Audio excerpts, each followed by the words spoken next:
Nelson Mandela is dead at 95 years of age. He was an African revolutionary, an iconic global fighter for equality, justice, peace, and democracy, a world statesman of the highest quality, former president of South Africa and the founding father of his nation, an exemplary family man, a most extraordinary human being and humanist, and a man after God's own heart. He remains an example to emulate, a continuing inspiration for service to humanity, and a leader to follow.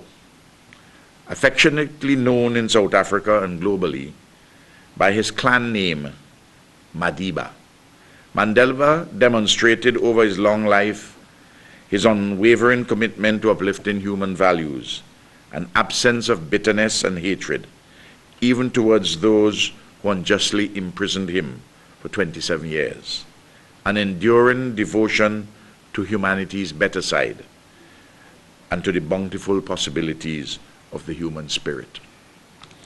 Groomed in the Thembu royal family, Mandela's thirst for knowledge and education, to buttress his grace and wisdom, led him to study law at Fort Hare University and the University of Witwatersrand in South Africa. At a young age, he became immersed in anti-colonial politics and the quest for majority rule in what was a South Africa governed by a white minority group descended from settlers. Accordingly, he joined the African National Congress, ANC, the liberation movement in South Africa, and was a founding member of the ANC's Youth League. Young Vincentians today can learn greatly from Mandela's early commitments and strength. When the racist South African National Party assumed power in 1948 and established formally the cruel and oppressive apartheid system of racial separateness, Mandela's determination and militancy in his long walk to freedom intensified.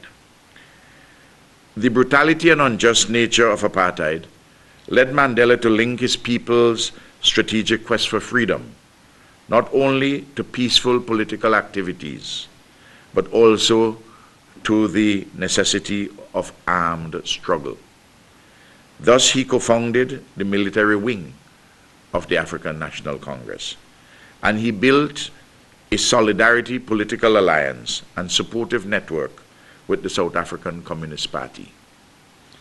After years of harassing and terrorizing Mandela, the security and judicial apparatuses of the racist South African regime finally succeeded in imprisoning him in 1964 with a life sentence. The unraveling of the apartheid regime internally, the growing strength of the liberation struggle led by the ANC, and an international campaign finally caused the apartheid government to release Mandela in 1990 after some 27 years in jail. Events moved swiftly, and in 1994, free and fair multiracial, multi-party elections were held in South Africa. Nelson Mandela, leading his ANC, won the general elections overwhelmingly. He became president and led a government of national unity to aid in the process of reconciliation, constitutional remaking, and nation building. He served one term as president and voluntarily relinquished office in 1998.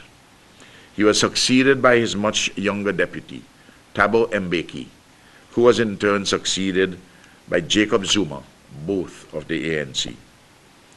After demitting office as president of South Africa, Mandela devoted much of his time to a bundle of worthy causes, including the fight against HIV and AIDS, sports as a unifier of people, peace and reconciliation, and African unity. There are some forces internationally which seek selectively to rewrite Mandela's life story in their own image and interests.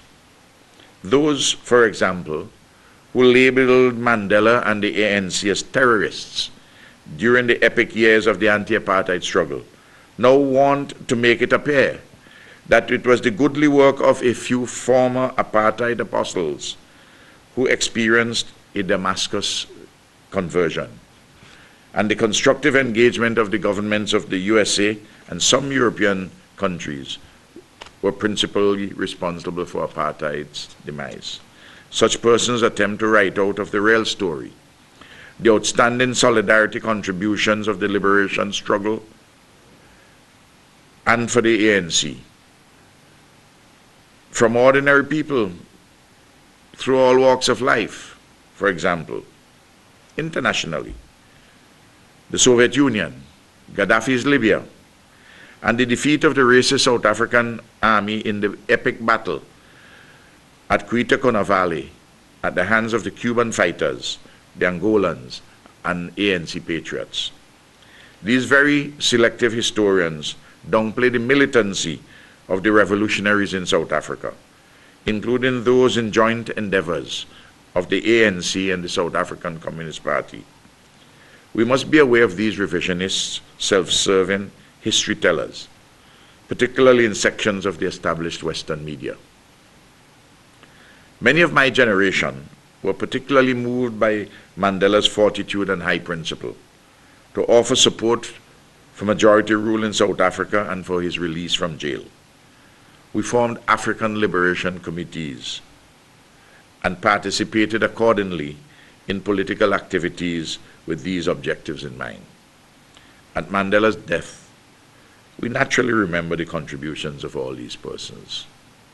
So too, we must remember and celebrate the sacrifices of Mandela's comrades in arms, such as Oliver Tambo and Walter Sisulu, as well as younger warriors of blessed memory, such as Stephen Biko.